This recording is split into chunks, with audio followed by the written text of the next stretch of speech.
D'abord, merci à toutes et à toutes de votre présence. Je vais me présenter, moi je suis Franck Delalange, je suis secrétaire de l'UED CGT de Drancy. Nous sommes très heureux d'accueillir l'initiative de ce jour. Donc tout d'abord, je vais vous rappeler aussi ce que c'est que la bourse de travail, parce qu'il y en a qui commencent à faire. C'est l'endroit où tout le monde peut venir. Et on est heureux, c'est la maison de tous les travailleurs qui se réunissent à s'organiser. Et puis, malheureusement, des fois, dans les dépenses, vous savez qu'il y a beaucoup d'attaques patronales, mais aussi, la bourse de travail, c'est un endroit aussi de réflexion et de culture aussi.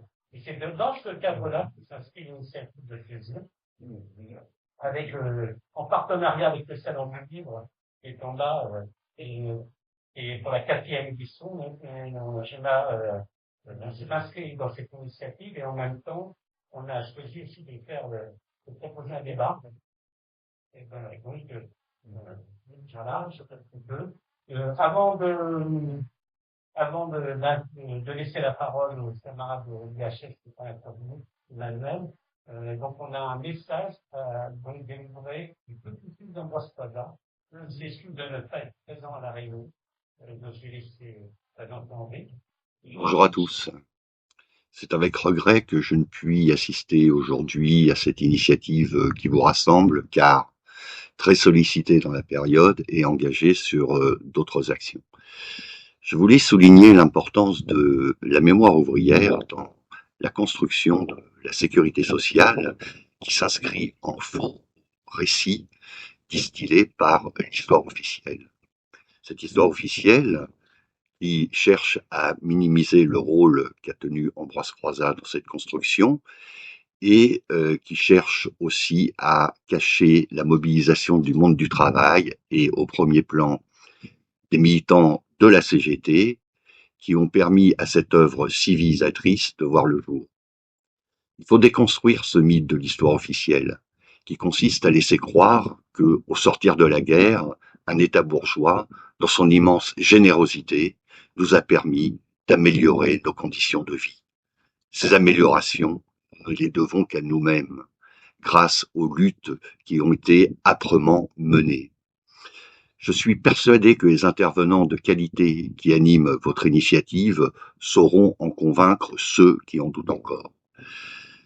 Je suis également assuré de la richesse des échanges que portera cette journée. Je vous adresse donc tous mes vœux de réussite pour cette initiative et vous accompagnerai par la pensée. Merci à tous pour votre attention.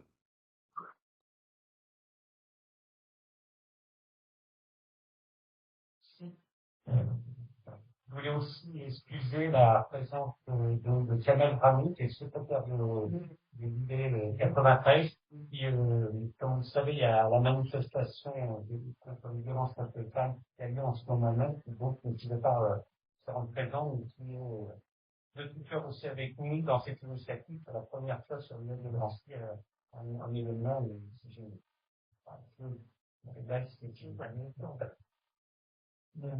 Merci. Tout d'abord, merci à l'IES CGT de Drancy d'avoir participé, prévu cette rencontre sur Ambroise Croizat et par reprocher la création de la sécurité sociale en France. Je vais donc non pas poser de questions, mais je vais présenter Emmanuel Dufouvois, qui est journaliste de profession, membre du syndicat CGT de journalistes, lequel a fait, entre autres, mais ça, vous savez, la table des livres en bas, il y a plein de bouquins qu'il a écrits, et un travail, en l'occurrence, très important sur la personne Ambroise Croizat. Personne, en même temps, le militant, et sur, donc, par ricochet, les 80 ans de la sécurité sociale telle que nous la connaissons aujourd'hui. La personne du ministre ouvrier, le militant CGT, lequel a été donc à l'origine de la mise en place concrète de la décision du CNR contenu dans les jours heureux. J'ai vu en deux cas en bas sur le CNR, de se reporter, et aussi l'ordonnance du 4 octobre 1945 qui met en place la sécurité, qui met pas en place, qui crée la sécurité sociale.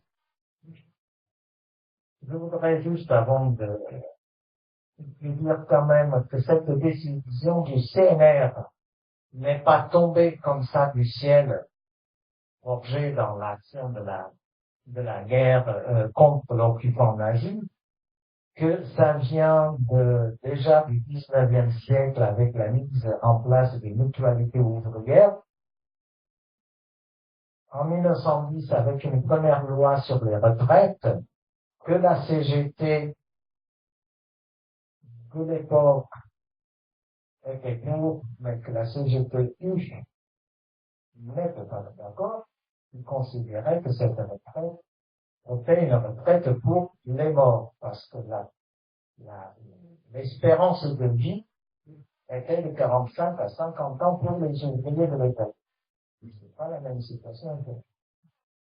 De 28 à 30, il y a eu les lois sur les assurances sociales, à savoir des assurances privées, dont le patron a été obligé de cotiser, mais bien sûr, avec la crise de 28 et la Deuxième Guerre mondiale, et ça c'est là-dessus, sur cette expérience, que le CNR va décider la mise en place d'une sécurité sociale universelle. Le livre d'Emmanuel Deschilois, il est organisé en 4 grands chapitres. Ils sont basés sur l'entretien des petits-fils d'Ambroise Croizat,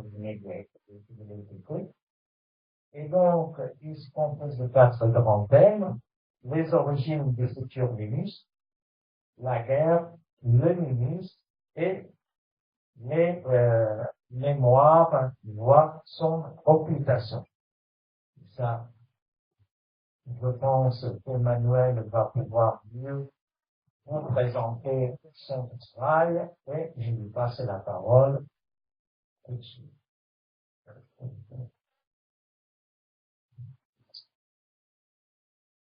Merci Franck, merci José, merci de l'accueil d'un site, c'est un livre, Michel Desmagies. Je suis particulièrement content d'être ici parce que depuis que mon livre est sorti, j'ai plein de sollicitations, je fais un peu de silence, mais je suis du 93, je suis content et j'ai encore jamais venu vraiment sur un débat important de 93. Donc merci pour l'accueil, c'est très sympa. Là, je viens de Moulins dans l'Allier jeudi et hier j'étais encore à la Seine-sur-Mer dans le Var, vous voyez. Donc je suis bien content de revenir par ici.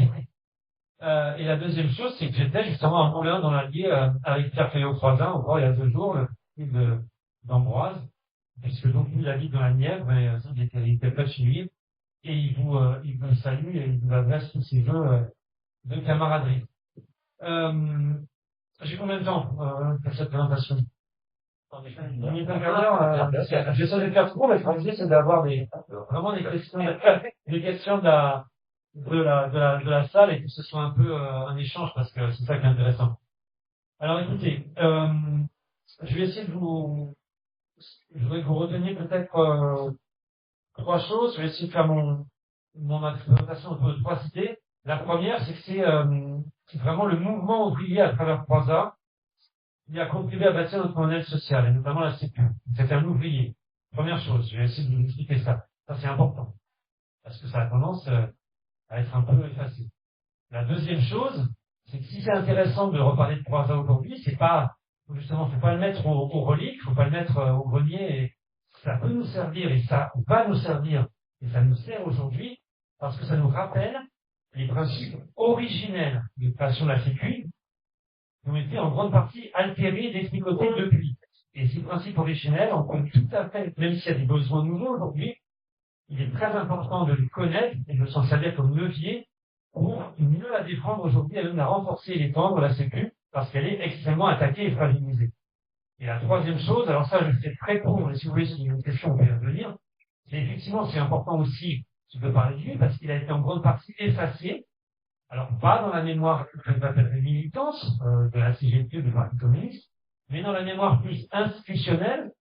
Le petit-fils parle de officiel, moi je préfère parler d'institutionnel, c'est-à-dire celle des élites, des grandes institutions de notre pays, qui a fait clairement la part belle à Pierre Larocque, qui a joué un rôle important, mais qui ils ont travaillé en complémentarité. Voilà. Donc, expliquer pourquoi finalement sa mémoire est effacée et pourquoi il y a une sorte de renouveau mémoriel depuis quelques années qui est très important. Alors, d'abord, Croizat, avant tout, c'est un ouvrier. Il embauche comme ajusteur outilleur à 14 ans. À 13 ans, pardon, en 1914, quand son père part à la guerre, il arrête l'école, donc il a 13 ans. Et déjà, en fait, il va être syndiqué au syndicat des métaux de Lyon l'année d'après. Donc à 14 ans, si vous voulez, il est déjà à la CGT. Pourquoi? Parce qu'il venait de Savoie avec ses parents, son père, et son père, à 2 reprises, au début du XXe siècle, essaye de créer à Notre-Dame-de-Briançon et à Ugine, ces 2 villes de la Tarentaise en Savoie, il essaye de créer un syndicat dans une petite entreprise métallurgique, CGT. Et par 2 fois, on lui refuse. Le rapport de force n'est pas encore comme il sera plus tard. La CGT, je vous rappelle, est née, elle, en 1895. Donc là, en famille, on fête ses 130 ans. C'est tout récent. On lui refuse 2 fois.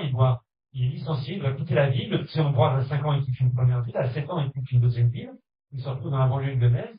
Et en plus, il assiste à des accidents dans les fours. Des collègues de son père sont blessés, sont tués. Et donc, si vous voulez, tout petit déjà, il comprend ce que c'est de devoir améliorer la condition de vie et de vie tout court. Hein. C'est-à-dire, quand on a un accident très très grave et qu'on peut plus travailler, si on n'a pas d'indemnisation d'accident et qu'on est de chef de famille, comme on disait à l'époque, si on dit maintenant, ben c'est toute une famille qui tombe dans le dénuement. Quand on arrive à 55 ou 60 ans et qu'on ne peut plus travailler, ou en tout cas que eh ben on touche pas de pension de retraite à l'époque. Quand on a une maladie grave, on ne peut pas facilement soigner si on n'a pas d'emploi, de Socrate, on n'a pas un patrimoine et de l'épargne. Un paysan à l'époque, dans les années 20 ou 30, il vend la moitié de son cheptel pour faire une opération d'appendicite à son fils. Donc, si vous voulez, les classes populaires, la classe ouvrière et les classes populaires en général, n'ont pas de ce qu'on appelle aujourd'hui, on peut noter la protection sociale. Donc très jeune, il est marqué par ça, Ambroise Croizat. Et donc, si vous voulez, il est avant tout un syndicaliste. Il veut améliorer les conditions de vie au sens de vivre, de survivre de ses camarades.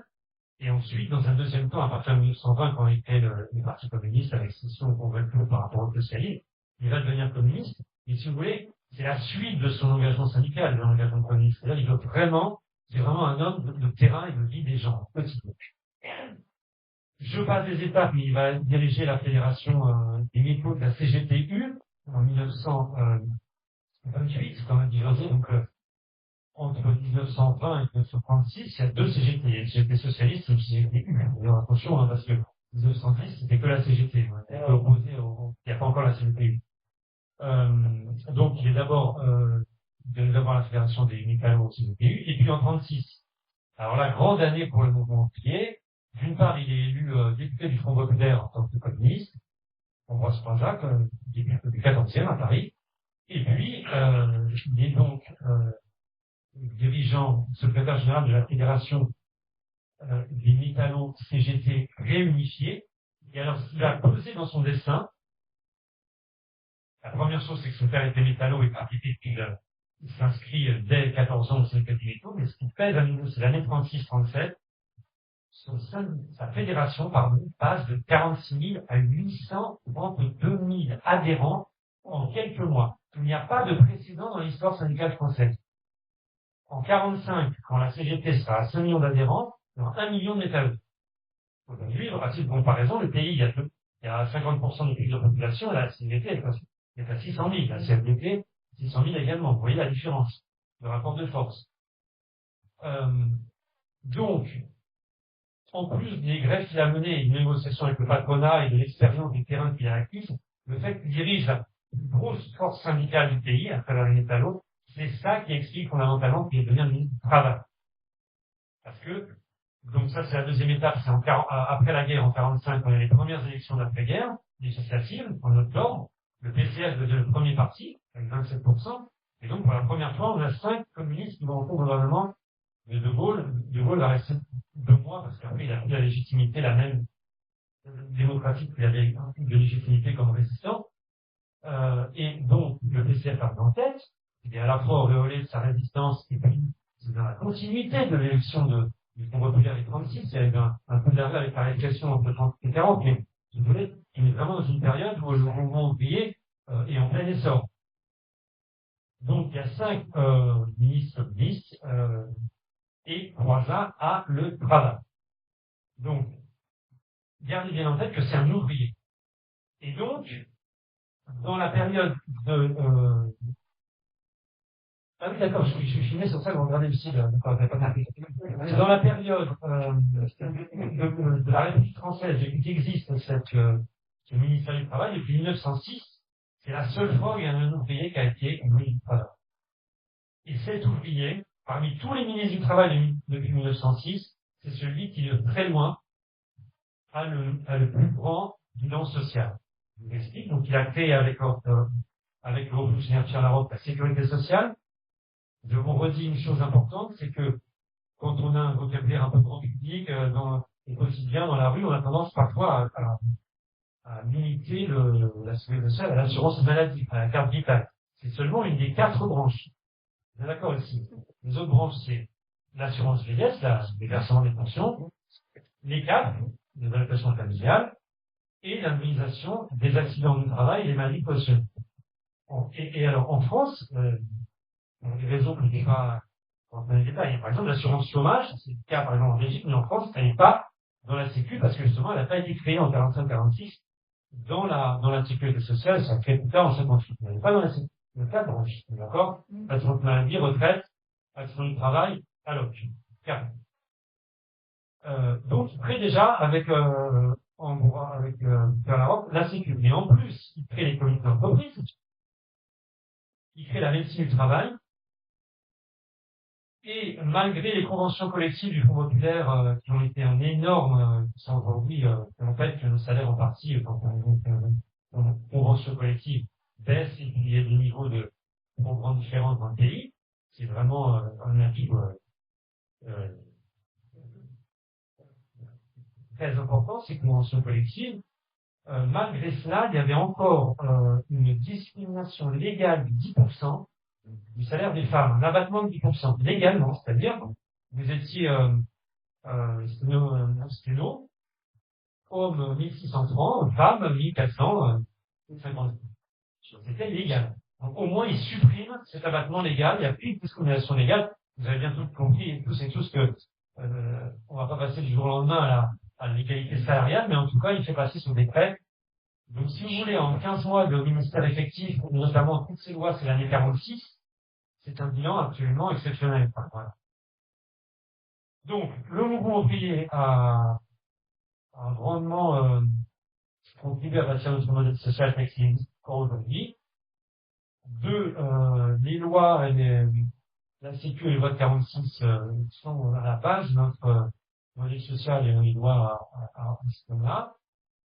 Et alors derrière, je ne sais pas moi-même s'il aurait aimé avoir une biographie, parce qu'il était attaché avant tout à la lutte collective. Donc quand je dis Ambroise Croizat, il incarne, si vous voulez, des décennies de lutte de millions de personnes. Il ne faut pas le mettre en avant à l'excès, évidemment. Mais ça aide aussi aujourd'hui d'incarner par une personne, par un être humain, ça aide à faire passer quand même des idées. Et les gens, en tout cas, scientifiques, ça ne peut pas opposer à ce qu'est une biographie. Ouais. Voilà. Et alors, troisième chose, ce qui est très étonnant, c'est qu'en 1951, cet homme, grâce à ses réformes, va véritablement changer la vie des gens, et notamment des classes populaires.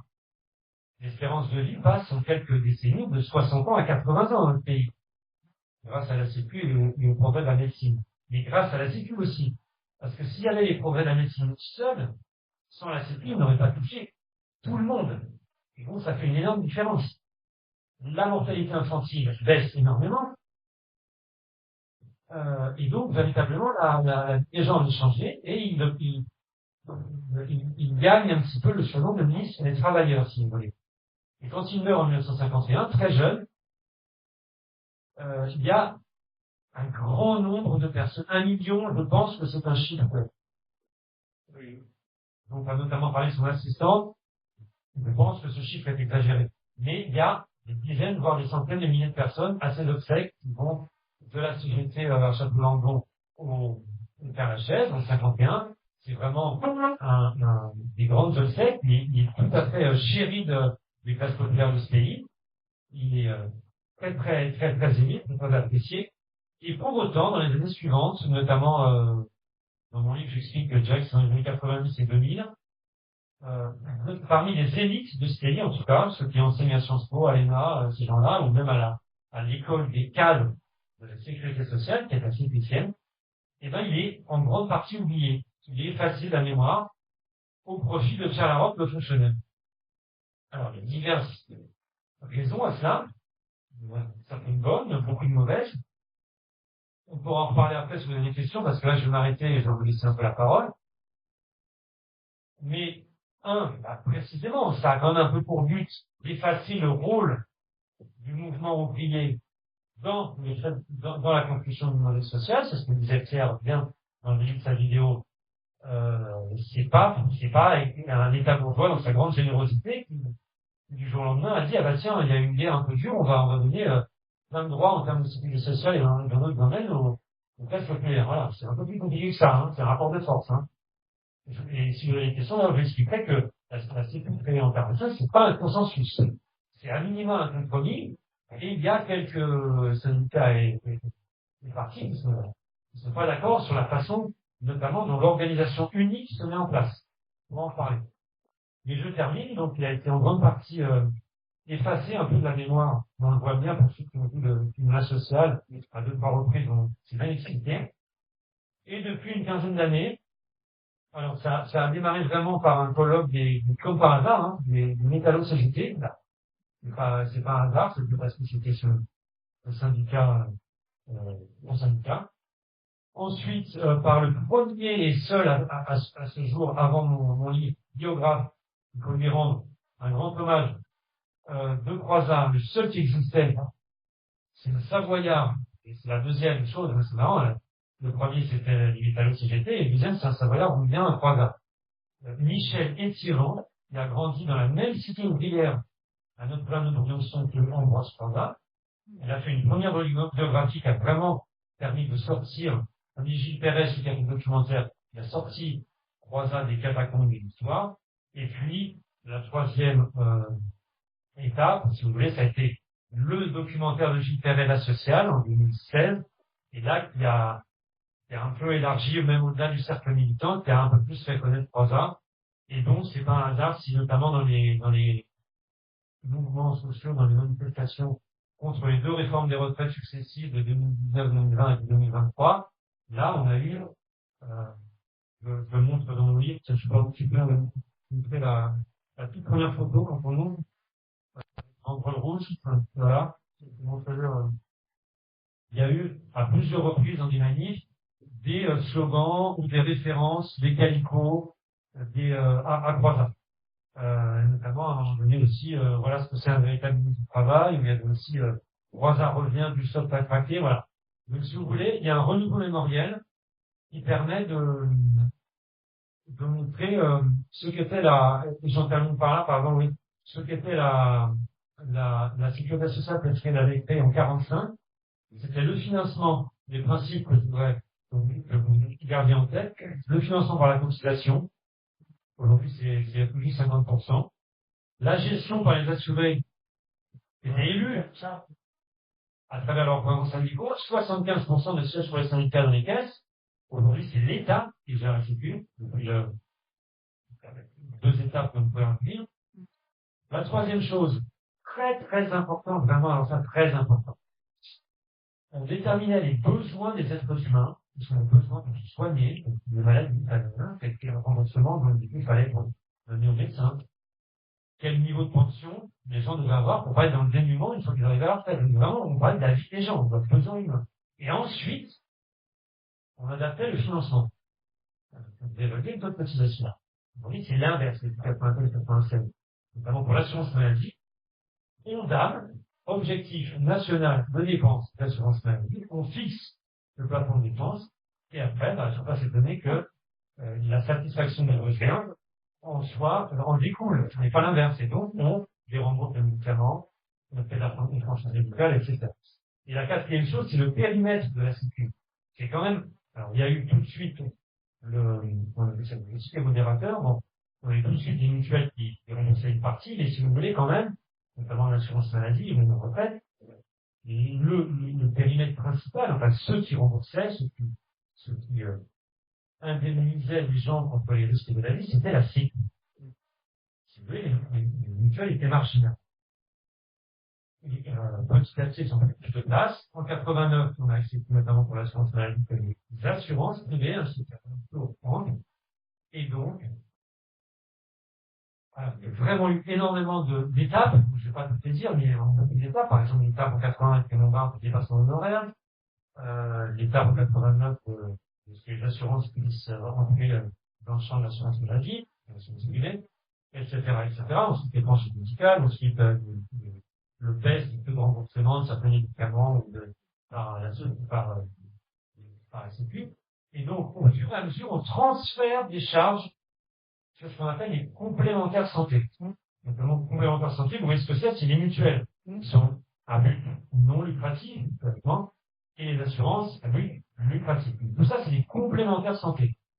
Et simplement, c'est pas du tout, et j'en terminerai là, je ça fait 5 fois que je dis, j'en terminerai là, mais là, j'en terminerai vraiment là. J'espère que j'ai pas été trop long. C'est pas du tout la même chose. Parce qu'on peut dire, voilà, bon, bah, on baisse de 70% à 60%, le remboursement de la Sécu sur tel médicament, et puis on se rembourser sur la mutuelle ou l'assurance privée. C'est pas pareil. Parce que la Sécu, c'est véritablement une philosophie politique de redistribution révolutionnaire. C'est-à-dire que chacun cotise selon ses moyens, selon son revenu, et reçoit selon ses besoins. Donc, vous êtes trader, vous êtes immobilier, vous aurez une opération d'appendicite, vous n'avez pas cotisé pareil, mais vous allez être soigné pareil. Quand vous prenez une mutuelle, et au fur et à mesure, parmi les étapes dont je vous ai parlé, c'est quand même devenu obligatoire en plus.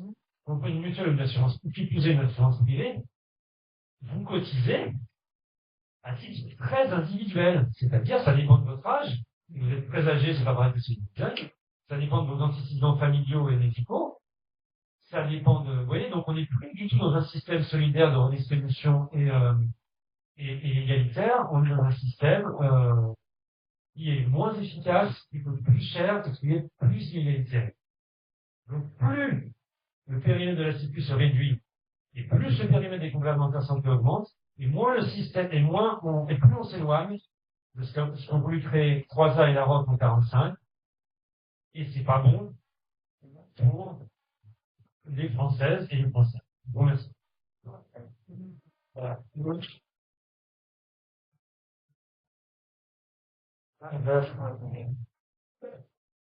Je pense que ça a donné envie à chacun de lire le livre. Moi, j'ai entendu, mais j'ai eu, avant de lancer le débat, de vous passer la parole, envie de poser une question, tu as dit que pour Croizat, c'était la lutte collective des sollicitaires. Or, aujourd'hui, ce qu'on entend parler, c'est chacun pour soi, l'individualisme. Et la question de la retraite par répartition, en opposition à la retraite par capitalisation. Donc, capitalisation, c'est ce qui existait avant la guerre, en 1945. C'était la CGTI, appelait la retraite des morts. Donc, on est dans la même situation. Donc, moi, je te pose une question, je sais que c'est pas devant, et tu peux pas, mais je me demande quelle aurait été sa réaction aujourd'hui, moi, sur cette modification de ma pensée. J'avoue, en fait, je comprends à chaque fois, il aurait pensé oui. Il aurait évidemment pensé qu'il aurait repris au principe de 45. C'est-à-dire, sur l'assurance maladie, Alors, c'était même pas vrai en 45, parce qu'il nous dit qu'il y avait quand même le ticket modérateur dès le départ et que mutuel était dans le système quand même. Le Parti communiste porte. Alors oui, j'ai pas dit, moi je suis pas au Parti communiste, hein, tout simplement au syndicat SNJ, si j'étais effectivement comme dans le Parti communiste porte un retour au remboursement intégral par la Sécu, et la Fédération des organismes sociaux de la CGT, les organismes sociaux, c'est tous les gens qui travaillent dans la Sécu, hein, et au-delà un peu même des aides à domicile ou dans les crèches, mais en tout cas, c'est tous les gens qui travaillent dans les CAP, les CPRI, tout ça. Mais cette fédération de la CGT porte ce qu'on appelle le 100% Sécu, une Sécu intégrale, c'est-à-dire qu'il faudrait même que les systèmes de crèche ou de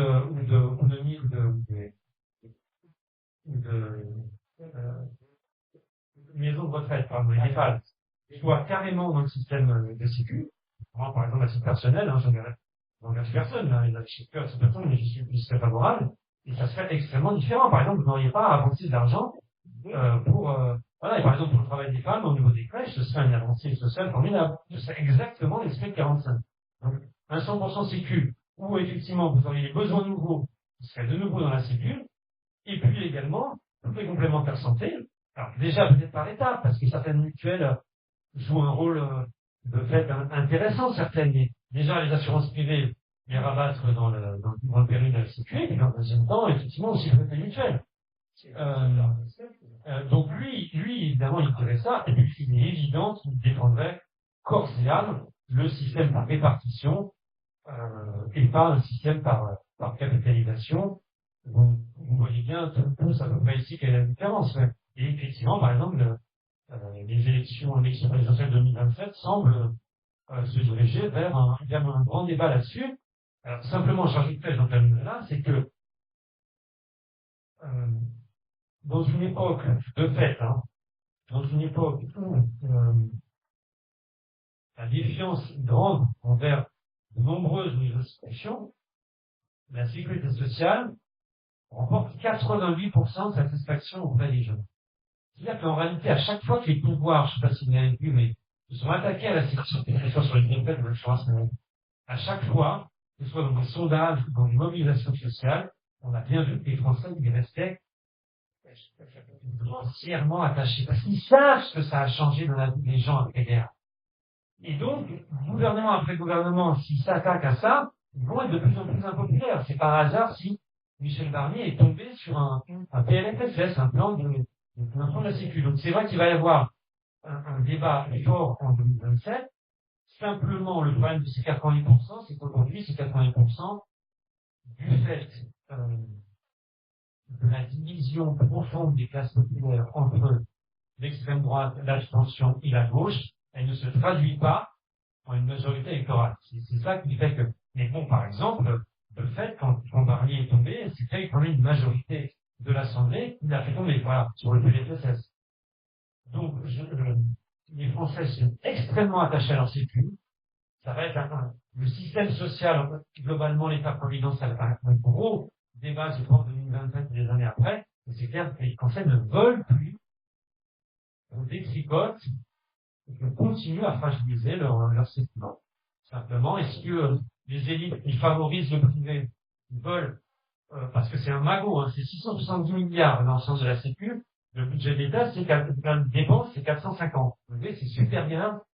Et donc, évidemment, il y a des intérêts privés, qui sont assurantiels, et puis à la fois sur la retraite par capitalisation et puis pour le remboursement des frais de santé, qui aimeraient gagner de l'argent à titre privé sur ce magot. Et comment déjà à bon bout de fer, hein, c'est le cas dans la santé, il y a une grande financiarisation du système. Ça a commencé avec de l'épargne salariale et de l'épargne retraite pour la retraite. Là, avec, comme ils disent, ils veulent mettre un petit morceau de capitalisation, toujours avec l'argument de la liberté des gens. Mais en fait, si vous sortez les plus hauts salaires du système par répartition, vous commencez en fait réellement à le détruire. Si vraiment vous mettez une part importante de capitalisation, petit à petit, vous allez en réalité détruire le fondement et le consentement à la répartition. Donc, Je pense que 3A, il serait fidèle à lui-même et à ce qu'il est en 1,45, c'est-à-dire une sécu vachement intégrale. On va passer à la salle. Et on a d'abord le secrétaire de Noël qui va Donc, je vais aborder aussi une question essentielle, qui est la question du financement. Et je pense que c'est important de se dire aussi, non seulement, comme tu l'as dit, le privé veut mettre la main basse sur la gestion de la sécurité sociale qui sont placées, mais aussi de dire que la sécurité sociale n'est pas mise en danger par le fait des exonérations permanentes, notamment les financements, vous savez qu'il y a toutes les exonérations sur 1,5%, 1,6% du SMIC. Tous les salaires inférieurs à ça ne participent plus dedans le financement. Et ça, effectivement, en fait, le vrai sujet sur la sécurité sociale, c'est pas que les dépenses augmentent, c'est la source de financement ne cesse de s'appauvrir, et parce que là-dessus, le grand patronat n'a cessé depuis le début de la mise en place de la sécurité sociale. Dès 1947, il y a les attaques sur la sécurité sociale, et vous aurez une petite brochure qui sera à disposition. Bon, je vais répondre à cette question, mais on va quand même prendre une question de la salle en même temps, comme ça je répondrai aux deux, et on va lancer un peu la salle, parce que j'aime bien qu'il y ait qu'il y ait des échanges, quoi. Donc c'est Gérard, je crois, c'est ça, c'est Gérard. Gérard. Oui, il y a Gérard. Il y a deux Gérard. Et je voudrais revenir sur une partie. Alors, on va essayer de faire des questions courtes, si vous voulez. Je vais faire des réponses courtes. Je vais essayer. Je voudrais revenir sur une partie parce que tu parles d'un homme, Ambroise Croizat, et d'une époque. Alors moi, je suis pas lancéen. Je le dis tout de suite, je suis secrétaire du syndicat des postiers et du télécom, et comme notre site est là, c'est pour ça que je suis là aussi. Mais n'étant pas lancéen, ça m'a fait tilter quand tu as parlé de cette époque de 45. Il y a eu effectivement toute une série d'hommes et de femmes qui sont sortis de la résistance, qui ont donné leur sang dans la résistance. Et moi, quand j'ai entendu ça, j'ai pensé à un mec qui s'appelle dans ma ville à Saint-Point-le-Fort, mais j'ai pensé à un autre nom, ici, c'était Niles. D'un seul coup, je me suis dit, ces gens qui d'un seul coup se sont occupés de ce que les gens avaient besoin, d'abord. Et donc, à Nancy, ça a été toute une série de reconstructions, ça a été, il y a des gens qui expliqueront mieux que moi, ça a été les centres médicaux qui, après, ont disparu, etc. Et donc, dans cette démarche-là, je tiens à rappeler que, c'est effectivement, tu l'as dit, c'était chacun cotise selon ses moyens et utilise selon ses besoins. Mais c'est un choix de société. Et c'est pas un choix de société n'importe lequel. Aujourd'hui, malgré toutes les attaques, quand vous allez à l'hôpital, on vous demande votre carte verte en France. Aux États-Unis, on vous demande votre carte bleue. C'est toute la différence.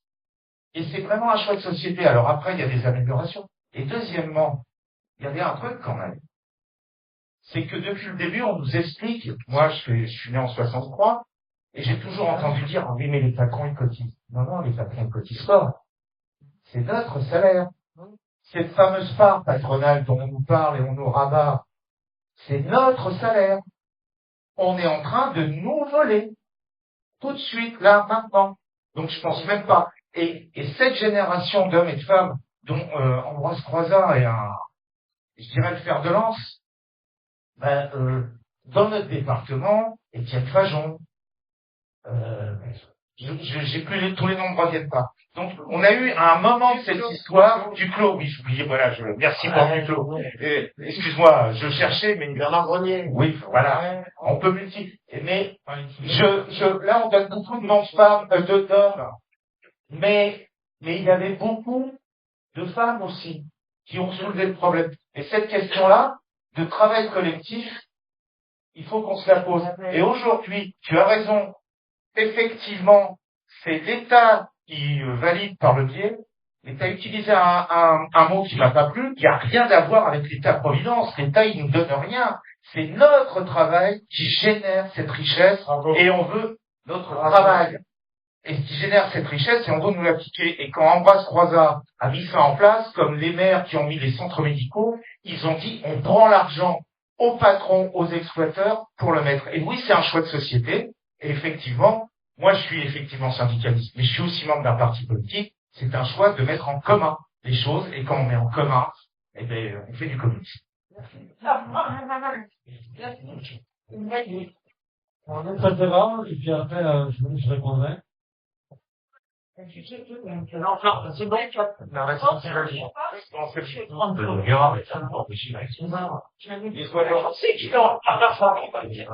Voilà. La librairie. Là, c'est la librairie.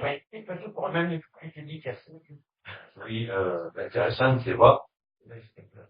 Et on a souvent dans les congrès d'une locale CGT aussi, ce genre de débat.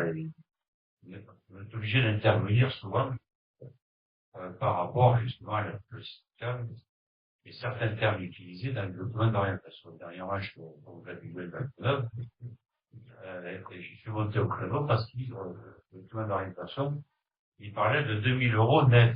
Il dit non, 2400 euros brut. Mais 2000 euros net, faut arrêter. Vous voyez ce que je veux dire? On oublie, comment dire, le salaire socialisé, qui est important, parce que, et à l'heure actuelle, même, cette dernière, le RN, qu'est-ce qu'il porte? On va augmenter le salaire net en supprimant les cotisations. Voilà, c'est, oui, effectivement, sauf quand tu vas passer à l'hôpital, tu paieras, carte bleue, voilà, donc il y a tout un débat là-dessus. Et puis là, je ne parle pas en parler longtemps, mais une chose importante de cette période-là que je sensibilise beaucoup, c'est la CGT avec quand même 5 400 000 adhérents. Et s'il n'y avait pas eu ces 5 400 000 adhérents, peut-être qu'il n'y aurait pas eu, ça aurait été plus compliqué pour mettre des bureaux de sécu dans les moindres petits villages, les provinces. Et donc, c'est ça qui a été déterminant aussi. Il y a eu les ordonnances en 45, mais en 46, comme tu disais, annulé. C'est la mise en pratique. Et la mise en pratique, c'est très important, la mise en pratique. Sans ça, il n'y aurait peut-être pas eu de social. Et il faut se rappeler d'une chose, si je ne me trompe pas, mais en 45, 46, il y a eu aussi les élections des administrateurs à la sécurité sociale. Et la CGT avait des scores qui étaient largement majoritaires, 70%. Et ils ont prouvé quoi? Ils ne parlaient pas de déficit à l'époque. Aujourd'hui, on nous fait pleurer sur des déficits alors que le pays, il y a des richesses. À l'époque, le pays était exempt. On sortait des années de guerre, tout était détruit. Ils ont démontré par A plus B que c'était possible de créer une sécurité. Donc, ils arrêtent leur cinéma. Il manque d'argent. C'est vrai qu'il y a des questions de cotisation, 211 milliards, dont 80 milliards, c'est 80 milliards d'exonération par rapport aux cotisations que ça sécure. Le copain a eu raison de rappeler que cet argent, c'est le nôtre. Quand il parle de charges sociales, c'est pas des charges, c'est notre pognon qu'on a créé par la valeur ajoutée créée et les richesses. Avec nos bras et notre intelligence. Il n'y a pas un patron qui dit, oh, moi je paye mes charges, c'est pas vrai. Il paye les cotisations sur la valeur ajoutée. Alors, Une part salariale, une part salariale. Vous avez noté 5 choses. C'est extrêmement riche. Alors, effectivement, alors c'est marrant, hein, on se fait facilement influencer, mais l'État-providence, c'est un mot que j'utilise quasiment jamais. Et simplement, il y avait un article hier dans Le Monde qui disait que justement les questions relatives à l'État-providence vont sans doute être au cœur des débats en 2026. Donc c'est avec le souvenir d'avoir lu ce titre de cet article que j'ai repris ce terme. Et effectivement, en fait, je l'utilise jamais. Je suis exactement comme toi, je pense qu'il n'est pas adéquat, en tout cas par rapport à l'histoire de France, et cette question de la sécu qui était gérée par, c'est pour ça que le film s'appelle La Sociale. C'était une socialisation, la sécu en 45, et ensuite, à partir du plan Juppé, ça a été une étatisation. Mais c'est pas pareil si c'est l'État ou si c'est les forces sociales qui le gèrent, effectivement. Première chose. La deuxième, le financement. Alors ça, c'est hyper important. Je vais essayer de faire une différence entre le court et le moyen terme et puis le long terme. Sur le court et le moyen terme, c'est sûr que depuis deux décennies, on nous bassine avec le trou de la sécu et les dépenses. Et on nous sature le débat médiatique et politique avec ça, sur la question des dépenses. Pourquoi? Pour nous dérembourser, pour faire des économies, pour faire passer le privé et réduire le périmètre de la Sécu. C'est un vocabulaire éminemment réactionnaire. C'est une politique intentionnelle et qui est en grande partie fausse parce que ces déficits qui existent, ils sont réels dans les dernières années, en tout cas depuis une quinzaine d'années, sont essentiellement dus à un assèchement des recettes, un manque de recettes. Lesquelles alors, d'abord, récemment, les hausses de revenus passaient souvent par des parts de revenus qui n'étaient pas soumis à cotisation. Tout ce qui est soutien en chèque énergie, en chèque alimentation, prime Macron, épargne salariale, intéressement, tout ça, c'est pas soumis à cotisation. Une libérisation également, c'est-à-dire on repart du contrat de travail, on fait un bond en arrière de plus d'un siècle. Le contrat de travail, c'est 1910. Hein. Avant, on fait un contrat commercial et donc on repasse au contrat commercial. Et souvent, les gens qui sont dans l'ubérisation ou les micro-entrepreneurs ont souvent aussi moins de cotisation. Vrai. Et puis, quand il y a de la modération salariale, par définition, puisque la cotisation est une part de votre et suivant votre revenu, c'est limité. Voilà. Donc, il y a une limitation des cotisations.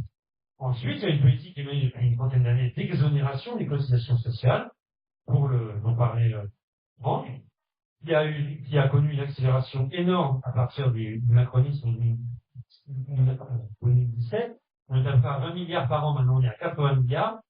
Alors attention, ces exonérations sont normalement compensées par l'État. C'est-à-dire qu'il apporte à la Sécu.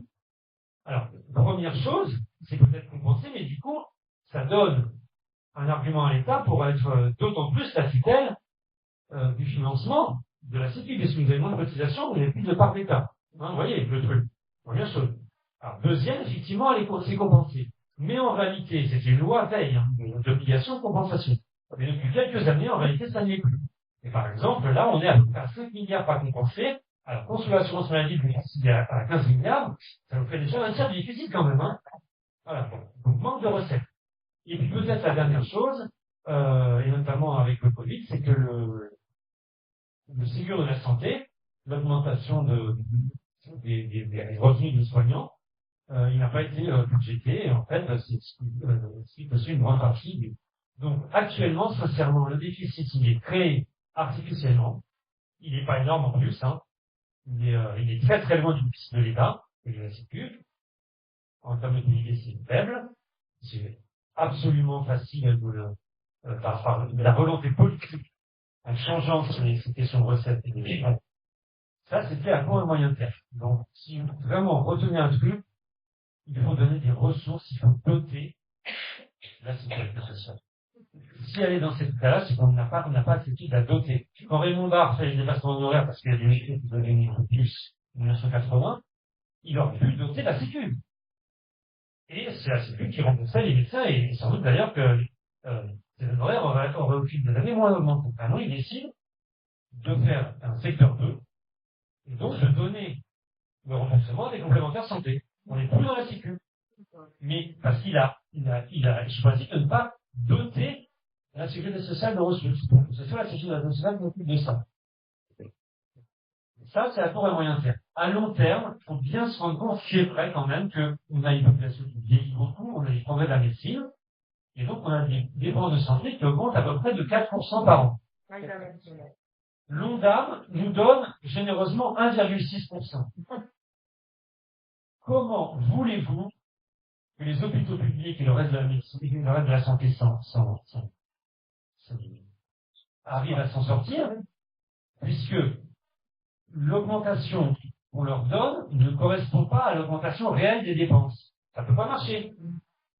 Donc là, si on parle vraiment du plus long terme, il faut se dire que si les Français collectivement veulent, par exemple, que leur santé représente non plus 11,5% du PIB, mais 13%, si collectivement, démocratiquement, ils pensent que la santé humaine, c'est une priorité, eh ben, on devrait pouvoir consacrer 13% de notre PIB à la santé humaine. D'autant plus que quand la Sécu a cet argent, elle le dépense très bien.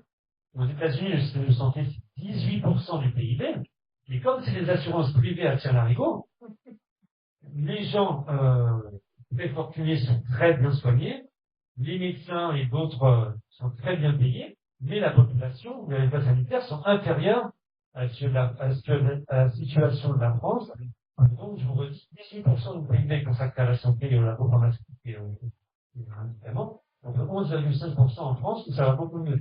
Donc, vous imaginez, on demanderait simplement 13%, et simplement, que ce soit les pouvoirs socialistes, les pouvoirs macronistes de droite depuis 20 ans, ils nous disent qu'il faut limiter les dépenses de santé. On ne dépassera pas les 11,5%. On arrive à un problème démocratique, vraiment. On n'est plus ce que veulent les Français ne correspond plus à ce que les élites décident. Voilà, c'est pour ça qu'on est dans un pas. Et j'en termine 2-3 petites choses. Gardez en tête le net, c'est pour le moi, et le brut, c'est pour la vie. Pour la vie, c'est-à-dire c'est pour survivre par la santé et par la retraite. Et alors sur la résistance, je suis bien d'accord, il y avait plein de copains de Croizat qui étaient des résistants. Simplement, il faut aussi se mettre d'accord avec la vérité historique, les faits. Croizat, par définition, n'a pas vraiment pu être résistant, puisqu'il est arrêté avant même le début de la guerre, enfin, en tout cas le début des opérations militaires. Lui, il est arrêté dès octobre 39, parce qu'il a soutenu le pacte de non-agression germano-soviétique, et surtout parce que la Troisième République finissante l'a criminalisé. Donc il est arrêté, il est déchu de son mandat de député, il va faire 3 ans et demi de prison pendant la guerre, dans des prisons de la métropole, et ensuite au pénitencier d'Alger sous Vichy. Donc, par définition, il n'a pas vraiment pu lui-même être résistant. Mais tous ses potes de la CGT qui sont arrêtés, et notamment plusieurs qui sont fusillés à Châteaubriand, c'était comme lui, les directeurs des secrétaires généraux de fédération, hein. Il y avait le directeur de la fédération du cuir, il y avait le directeur de la fédération de voilà. Et puis, Jean-Pierre Timbaud, qui publiait là-bas, lui, il était de sa fédération, mais il s'occupait des métallos de la région parisienne. Alors que, voilà. Donc, c'était un grand pote de tous ces résistants qui ont été fusillés, mais lui-même, il faut quand même rétablir la vérité historique. Si on essaie de le qualifier de résistant, par définition, il l'aurait été, sans doute, mais par définition, il n'a pas pu l'être. C'est ça qui est important, que j'aime bien aussi dans ce livre, c'est, et qui m'a tenu par à cœur d'écrire dans ce livre, c'est que, autant, il est clair qu'à un moment donné, le rôle exclusif de Larocque a été exagéré, autant je ne souhaite pas que l'on mette et l'équilibre de la balance trop dans le sens inverse, c'est pas rendre le rôle, donner un rôle excessif à Croizat, donc il n'a pas été résistant, et la Sécu l'a vraiment bâti en complémentarité avec le fonctionnaire Ferrand. Est-ce qu'il y a d'autres questions? Donc, il y a un micro là. Ce micro a été lancé aussi. Alors, j'en ai répondu à 5 là quand même, donc j'ai fait un peu plus long, mais là, j'essaie de faire court. Ouais. Oui, il y a aussi après. Alors, j'en prends 3. Bon, moi, je suis Claude. Je suis le secrétaire général de la CGT, retraité de la Seine-Saint-Denis. Alors, ces questions-là nous importent énormément. Et je pense qu'effectivement, tous les âges ont à se battre pour la sécurité sociale aujourd'hui, mais les retraités, ils peuvent avoir un rôle particulier. Parce qu'effectivement, moi, je suis du baby-boom, hein, et donc, on a bénéficié de ces grands conquis, hein, et donc, il faut veiller à ce que les plus jeunes puissent en bénéficier aussi.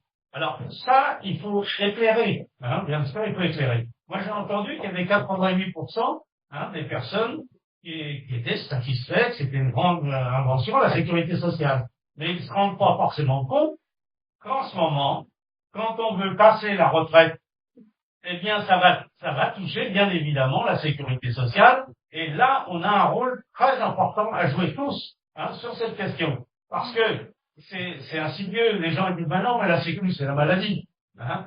Il y a ça dans les têtes. Mais effectivement, il n'y a pas que la maladie. Alors, donc, je pense que ça doit répondre quand même que par rapport à l'actualité aujourd'hui, où on veut mettre un système par points, ça a été dit, système par capitalisation, c'est dangereux. Système par points, ceux qui sont retraités aujourd'hui, qui ont été un petit peu dans le privé, beaucoup, s'aperçoivent que la Gincarco a décidé de ne pas donner d'augmentation. Hein, c'est un système par points.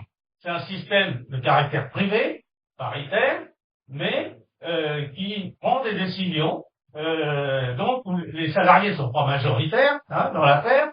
Et par exemple, il n'y a rien pour les retraites, pour les pensions, parce qu'ils jouent toujours pour les actifs sur la valeur des points donnés, c'est-à-dire que pour tel travail, vous avez c'est plus la même valeur de points pour quand vous serez à la retraite. C'est-à-dire que vous savez ce que vous payez, mais vous savez pas ce que vous allez toucher. Ça, c'est le premier truc. Donc, c'est le danger de système par points. Alors que le système par la sécurité sociale, par la CNAF, par exemple, c'est on paye et c'est défini ce qu'on va toucher. Après, il faut se bagarrer pour que cette somme définie ne se vienne pas.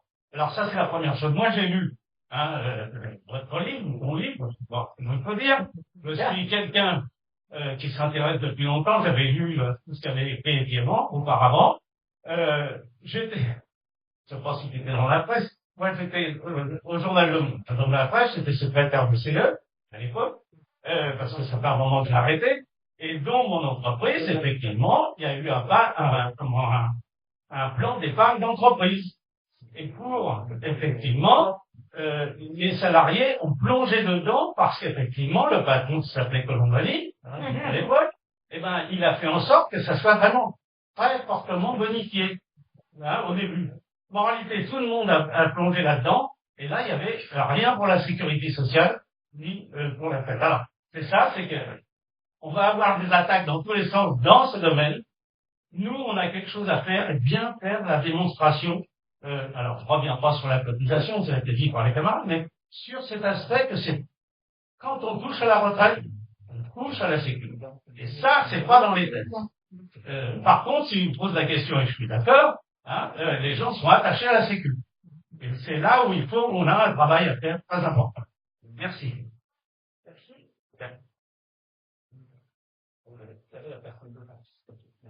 Là, avec la notion dedans, il y a pas S'il te plaît. il peut avoir, alors, il y avait un copain. Voilà. Et ce copain-là, et après, on laisse deux autres, je crois qu'on suit concernant la sécu, ça va être vraiment la démocratie qu'on a réussi à mettre en œuvre et quoi, dans ce pays. Tu l'as pas dit, mais en 45-46, il n'y avait pas d'hôpitaux. C'était des hospices. C'était des hospices tenus pris par la religion. Et le travail qui a été fait par les assurés, par ceux que vous avez vus, donc, à la sécurité sociale a été énorme, avec une difficulté financière à l'époque, qui était aussi énorme par ailleurs, quoi. Donc, en effet, chez Baratin, qui disait en comment les moyens et les moyens, aussi que les moyens, mais ça disparaît, c'est qu'on ne dit plus, qui dirige la sécu, depuis les personnes. Et les administrateurs, il avait eu la chance de voter une fois pour eux, mais après ça a été payé. Et puis, on n'y dit plus non plus, on n'y dit plus le mot. C'est pas même un hasard. Donc, on est vraiment, c'est une bataille qui va falloir mener ensemble, sur reprendre, parce que la démocratie soit le cœur de notre pays. Et un peu concernant, parce qu'il va y avoir la CGT, les réponses fédérales, mais cette question du 100% sécu, c'est vraiment il a déjà été au cœur de différents mais arriver à ce qu'il y ait une 100% sécu que tout le personnel des mutuelles rejoignent la sécu, c'est une bataille je pense que c'est une bataille qui est très importante. C'est pas utopique, parce qu'on peut non plus y arriver, il y a encore un peu de moyens en ce moment, on essaie derrière et puis on soutient le terrain. Ouais, on prend les deux. Merci. Un autre Gérard, donc assuré social et retraité. Voilà, je vais essayer de dire des choses qui n'ont pas été encore dites. Donc effectivement, depuis hier, c'est le jour anniversaire où Ambroise Croizat a été nommé ministre du Travail le 21 novembre 1945. Il y a eu un autre ministre du Travail dans notre histoire avant, pendant la Commune de Paris, qui s'appelait Léo Frankel. C'était un Hongrois, c'était un immigré. Voilà, je le dis parce que les premières résolutions qu'a fait la Commune de Paris, c'était d'interdire le travail de nuit. Ça, c'est une première chose. Pourquoi je dis ça? C'est parce que l'histoire, elle est toujours souterraine, même si elle arrive 80 ans après. Vous voyez, enfin, ça me fait sourire parce que finalement, Croizat, c'est à mi-chemin entre la commune et aujourd'hui. Il y a 80 ans de chaque côté. Donc la deuxième chose que je voulais dire, c'est on est quand même dans une bataille de mots, pour soigner les mots. Et c'est vrai qu'il y a beaucoup de mots, moi dans la vie quotidienne, dans Drancy, quand les hôpitaux depuis 2-3 ans, à Vicenne, je me suis aperçu justement que on a tapé surtout dans l'administratif. À Vicenne tient encore sur les soins et et le soigner pour l'instant. Et c'est l'administratif qui a beaucoup morflé. J'ai constaté ça. Et quand je vais dans une pharmacie de Drancy, par exemple, il y a un citoyen qui est devant moi, un assuré comme moi, le pharmacien lui dit, il y a plein de mots que vous n'en comprenez pas. Il faut avoir ça en tête. Le pharmacien lui dit, ce médicament-là, il est déremboursé. Long silence. Alors, on lui dit, il est déremboursé. Alors, et l'assuré, il dit, ah bon, je vais être remboursé 2 fois. Vous voyez? Non, mais, pour vous dire, quoi. Au lieu de dire, non, ce médicament n'est plus remboursé. Ça, c'est clair. Tout le monde comprend quand on dit ça. Déremboursé, c'est presque un gros mot. Alors, c'est à chacun de faire son éducation, de chercher un peu. Mais quand même. Pour la retraite, par exemple, c'est pareil sur la bataille des mots. On a eu, moi, quand je suis parti en retraite, je pensais que j'allais partir comme tout le monde à 60 ans, je vais faire un an de plus, parce que j'avais des trimestres validés. Il en avait 180. C'était la joie, quoi. Et non, c'est le trimestre cotisé qui compte. Donc c'est Balladur, je crois, qui nous a dit ces 2 colonnes-là, dans les années 90. Donc, vous voyez, on enfume les gens, on leur fait croire qu'ils ont des droits, qu'ils n'ont pas de droits. Depuis le 12 novembre, je prends un dernier exemple, depuis le 12 novembre, donc, du jour, je suis à la MGEN, parce que, comme chacun sait, peut-être ici, j'ai travaillé quelques années au conservatoire de France. J'en suis parti malgré moi. Et voilà. Et donc la MGEN a envoyé à tous ses assurés en disant que depuis le 12 novembre, les remboursements sont faits séparément. On a un relevé maintenant. Donc j'avais pas de compte à Mélie, moi. Vous vous rendez compte, j'ai résisté plus de 70 années quand même, sans avoir de compte à Mélie. C'est passé que par la MGEN. Et maintenant, il faut faire les deux. Il faut faire Amélie et MGEN. Je ne sais pas si ça va vraiment dans le même sens. Et puis le dernier mot aussi, dernière expression que les gens ne comprennent pas, alors ça, j'en revenais pas, c'est l'expression tiers payant. Ah oui, il y a beaucoup de gens qui pensent que tiers payant, je ne dis qu'un tiers. Non. Bah oui, mais non, c'est le tiers, c'est quoi le tiers? C'est la personne tierce. C'est comme ça qu'il faut l'entendre. Non, mais je dis ça, parce que ça paraît idiot, c'est vrai, mais modérateur. bah voilà, c'est ça, voilà, il y a une chose, donc il y a tout un travail. Ce que je veux dire par là, c'est qu'il y a tout un travail pédagogique à faire. Il faut tourner peut-être, remonter les manches, etc. Et moi, je termine par 2 questions. Je pense qu'il serait temps, et grand temps, et je fais le lien avec le film de Gilles Perret. À un moment donné, sa caméra, elle va dans le bureau de Raphaël, le ministre du Travail de l'époque, et il lui pose la question qui a fait la sécurité sociale. Il vous souvenez du film? Et Raphaël, il vous souvenez qui répond? Il dit oui, pour moi, il y en a c'est Charles de Gaulle. Oui, c'est dans le film, ça. Donc, lui, après, il rectifie Donc, ma question est la suivante. Je pense que, alors, je sais que ça a été fait, et ce serait bien de faire ça s'organise, pas dans les mesures, de faire une grande manifestation qui irait de la sécurité sociale au ministère actuel du travail, du ministère du travail, et d'exiger que Ambroise Croizat rentre en pays. Parce que je trouve que quand même, il est mort à la tâche, quoi. Il est mort, il avait 50 ans. Vous vous rendez compte? Il s'est épuisé dans cette tâche incroyable pour nous tous, logiquement. Et je crois qu'il y a une pétition de lancer. Et voilà, je pose la question, où en est cette pétition? Et que pensez-vous de cette manifestation? Merci beaucoup. Et merci. Un dernier clin d'œil. Merci à Henri, qui a tenu la Bourse du Travail pendant des années, et toujours en prête, donne un petit coup de main, là, je vois à la régie, à l'image. Merci beaucoup à toi. Merci beaucoup. Il y a une dernière question à Pierre Roderick, qui est un historien et qui a sorti Martin de Rumeau de l'oubli, une autre figure soviétiste et communiste du XXe siècle. Merci, pareil. d'avoir mis en avant Ambroise Croizat. Non seulement je suis historien, mais je suis l'éditeur de l'ouvrage d'Emmanuel Dubois, parce que comme j'adorais les livres et que je n'y voyais pas, j'ai créé une petite maison d'édition, le J'ai lu. Merci Pierre. Et je suis très heureux d'avoir publié cet ouvrage. Alors, j'ajoute un petit point. Ambroise a-t-il été résistant ou pas? Tout dépend ce qu'on parle de résistant.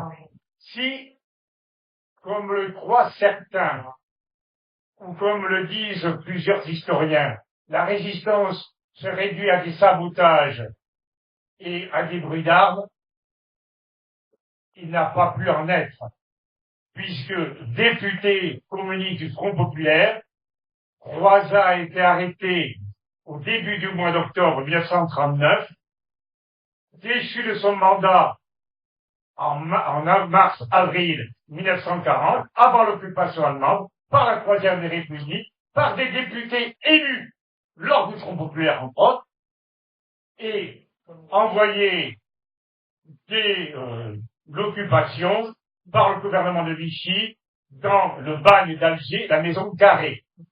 Mais je considère, moi, en tant qu'historien, qu'il a été résistant. Il sort du bagne d'Alger en février 1943. Ça faisait déjà 4 mois que l'Algérie avait été, entre guillemets, libérée par l'opération américaine prise de l'Algérie.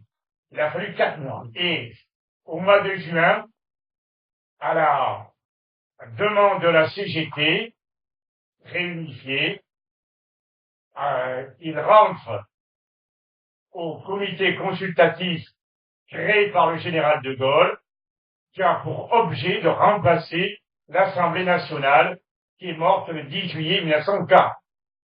Et là, il va s'occuper entre autres des affaires sociales. Et en octobre 1945, lorsque Alexandre Baroudy, ministre gaulliste du Travail, crée ses arrêtés, la sécurité sociale est construite à titre provisoire.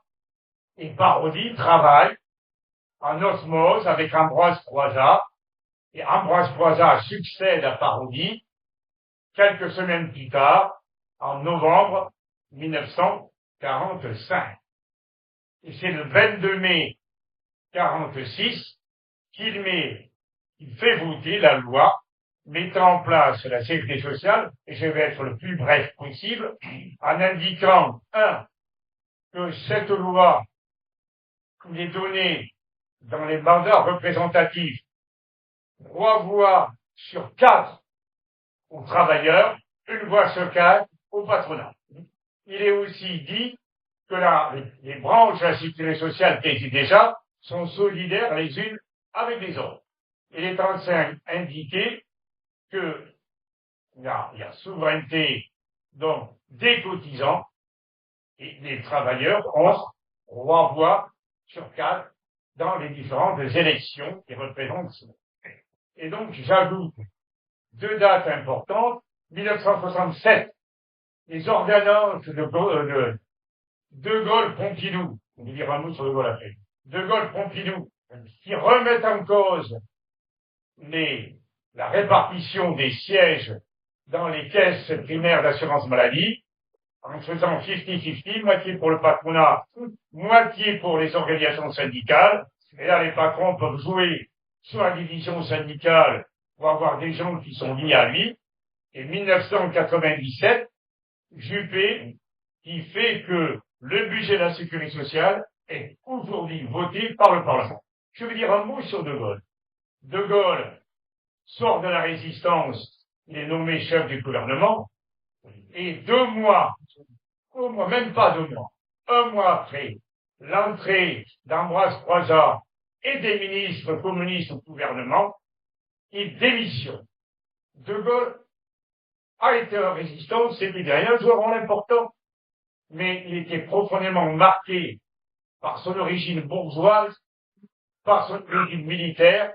Il avait du mal à supporter que des travailleurs organisés, que des travailleurs membres d'organisations syndicales et qui avaient un regard visionnaire sur l'avenir, puissent participer d'une façon ou d'une autre à la gestion de la démocratie et la gestion de la démocratie sociale. Et si on oublie ça, on oublie tout. Voilà. Merci et à bientôt. Je dois vous dire que depuis maintenant 13 ans, je suis membre, ça c'est la Fédération de métallurgie, moi je ne suis pas métallo, mais j'ai travaillé avec eux, et un historien qui m'a demandé de faire partie du comité d'honneur pour la panthéonisation d'Ambroise Croizat. Et j'ai dit oui, on n'a pas vécu, j'ajoute que je combat depuis maintenant 12 ans pour la panthéonisation de Martha Durumont. Et j'en ai discuté avec Pierre Caillot, le petit-fils d'Ambroise, et nous allons suggérer qu'ils soient réunis dans la même bataille, la panthéonisation de ce grand homme qu'est Ambroise Croizat, et de cette ouvrière adhérente à la CGT à 13 ans en 1910, qui s'est toujours battue pour permettre aux femmes d'avoir une place réelle dans la société, et en particulier aux ouvrières. Et vous trouverez en bas le dernier ouvrage que j'ai écrit, préfacé par Sophie Binet, Martha Durumont, une ouvrière féministe d'avant-garde. Eh bien, je suis pour qu'on les réunisse ensemble et qu'on s'organise pour que les deux montent au Panthéon. Et je crois que c'est un moment clé aussi du combat démocratique que nous allons faire. Voilà. Et je suis à votre disposition, y compris en tant qu'éditeur, pour tous les ouvrages que j'ai pu écrire sur la classe ouvrière, y compris pour faire bénéficier les organismes de la CGT au niveau national, régional, local, de prix qui ne sont pas des prix du commerce.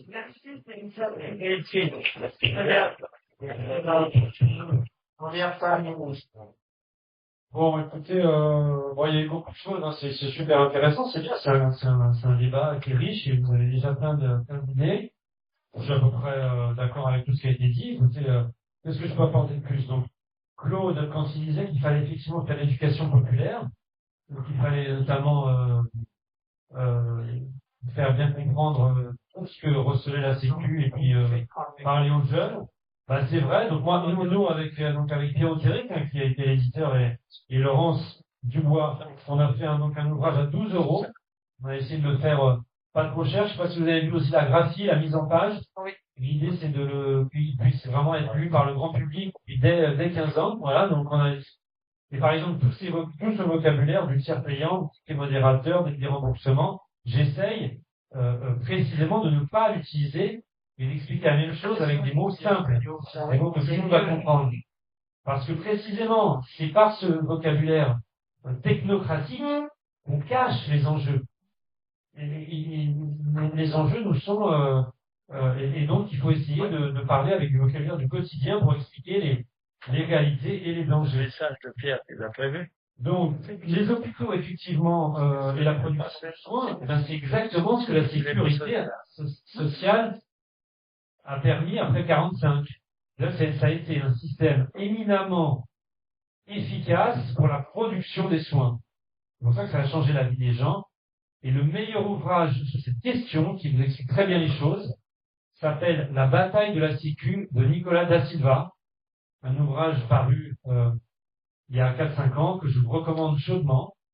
Et par ailleurs, sur la sécurité sociale, pour des questions, comme disait Claude, d'éducation populaire et pour essayer d'expliquer le mieux les choses aux gens de façon le plus simple, est paru également un petit ouvrage qui est un petit joyau, qui s'appelle d'un jeune universitaire qui fait sa thèse sur Ambroise Croizat, mais qui n'a pas soutenu, mais qui est très brillant, qui s'appelle Léo Rossel, et il vient de publier La Sécu, une ambition perdue, point d'interrogation. Petit livre vert. Le titre peut sembler un peu ambigu, mais en réalité, il répond par, si on ne veut pas perdre cette ambition, précisément, il faut en revenir au principe de 45. La panthéonisation, alors pour tout dire, je ne sais pas exactement où ça en est, mais je ne pense pas que ça n'a spécialement avancé. deux choses. Donc effectivement, il y a une pétition pour sa panthéonisation qui était parue le 120e anniversaire de la naissance de Croizat, donc en janvier 2021, qui avait été signé par toute la gauche. Et fait assez important, Pierre Caillot-Croizat est allé inaugurer une rue dans un petit village minier du sud du Puy-de-Dôme, Ozat-la-Convée, il y a quelques mois. Un maire communiste, et la députée de la circonscription de cette région sud du Puy-de-Dôme est une modem, Madame Delphine Lingemann, et après avoir assisté à cette inauguration, elle a lancé avec d'autres personnes du centre et de la droite une lettre qu'elle a écrite à Macron. Il y a 30 députés socialistes, centre et droit, mais sans insoumis ou sans communistes, mais 30, donc 3 LR, 9 macronistes, 8 modem, qui demandent la panthéonisation de Croizat. Donc, écoutez, je ne sais pas, disons, où elle en est au niveau du président de la République, mais je sais que le président de la République a reçu cette lettre. Donc ça s'élargit un petit peu, en vous rappelant une chose importante qu'on oublie parfois, c'est qu'à une époque, par exemple à l'époque de Jaurès, quand il a été panthéonisé, c'était une décision du Parlement, de la Chambre des députés, à la majorité. Aujourd'hui, c'est un droit discrétionnaire et unique du président de la République. Je ne sais pas si ça, par exemple, c'est très démocratique non plus. Et j'en terminerai là. Oui, alors, les deux petites choses, effectivement, alors, est-ce qu'il a été résistant ou pas? Disons qu'il ne faut pas, je trouve, pousser à l'excès, déjà qu'il a fait la sécu, les comités d'entreprise, moi je trouve ça déjà pas mal. Alors, c'est vrai, je vais dans le sens de Pierre Outéric.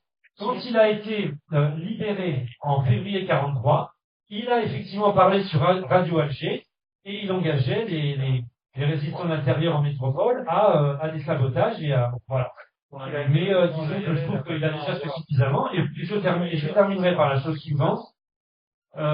Pierre Outéric, oui, ce qu'on peut aussi rappeler, et ça c'est un point, alors là c'est un peu pointu si vous voulez, mais je terminerai là-dessus parce que c'est mon apport par rapport à Michel Etchevin ou le documentaire de Gilles Perret. C'est une chose très importante, c'est que même avant d'être ministre, il a eu un rôle important dans la préparation et la validation de ce qui va devenir l'ordonnance du 4 octobre 45. Absolument, et c'est ça qui est essentiel. C'est ça qui est essentiel, voilà. Et ça, je l'ai documenté parce que j'ai trouvé les documents de l'Archive nationale. Nous, ça n'a pas été... Donc, si vous voulez, dans ce que disait Pierre, c'est que il y avait le gouvernement provisoire de Gaulle à Alger, et ils avaient créé une assemblée qui était le pendant du gouvernement provisoire, qui s'appelle l'Assemblée consultative provisoire. Alors, ces gens-là n'étaient pas élus, même s'il y avait des anciens élus 36, il y avait des gens des mouvements de résistance, et par exemple, Croizat n'y était pas au titre du Parti communiste et de député de 36, il était au titre de la CGT, le mouvement de résistance, qui était dans le CNR, voilà. Et dans cette assemblée provisoire, qui a longuement discuté début 45, entre mars et juillet 45, du projet Larocque parodie de Sécu, parce qu'il fallait le valider quand même. Si la majorité de cette assemblée n'avait pas validé, il y aurait eu beaucoup moins en réalité, de soutien politique pour que cette ordonnance se passe. Et donc, il y a eu un vote donc Croizat était le président de la commission des affaires sociales et du travail de cette assemblée, et il a joué un rôle important parce que il y a finalement une majorité PCF, SFIO, CGT, qui valide cette ordonnance, notamment avec une organisation et une caisse unique, parce qu'avant-guerre, il y avait une myriade de 1000 caisses patronales chrétiennes et assurer les assurances sociales. C'était du paternalisme, voilà. Alors, ils veulent mettre fin au paternalisme en 45. Et donc, le parti, et notamment pour des questions justement de pouvoir de ces milieux chrétiens et du patronat, le parti de centre-droit démocrate chrétien MRP et la CFDC s'abstiennent. Ils ne veulent pas lâcher leur quête d'avant-guerre, ils ne veulent pas l'organisation unique telle que Larocque et Croizat veulent la créer. Et si on avait gardé les caisses d'avant-guerre, on n'aurait jamais eu la Sécu telle qu'on l'a créée en France et qu'on l'a connue, elle n'aurait jamais été aussi efficace. On aurait eu un truc très éclaté. Et donc ce vote a été important et Croizat a joué un rôle sur la Sécu, contrairement à ce que disent certains universitaires. Moi, je ne le suis pas. Je ne revendique pas la caractère scientifique de mes travaux. Je suis journaliste. fait des recherches, mais certains universitaires disent qu'il n'a pas joué de rôle dans l'ordonnance du 45, eh ben, j'amène les preuves par des documents nationaux que c'est faux et qu'il a joué un rôle important. Mais pourquoi? Parce qu'en même temps, un homme seul, aussi brillant et même porté vers le social soit-il, qui était Pierre Laroque, en réalité, il fallait aussi que le rapport de force soit là. Et le rapport de force, lui, il est réellement incarné par Ambroise Croizat, comme je vous l'ai dit au début. Merci pour votre écoute. C'était un bon débat. C'était un intervention comme ça. Et aussi à Grossi et aux aventuriers de la chanson.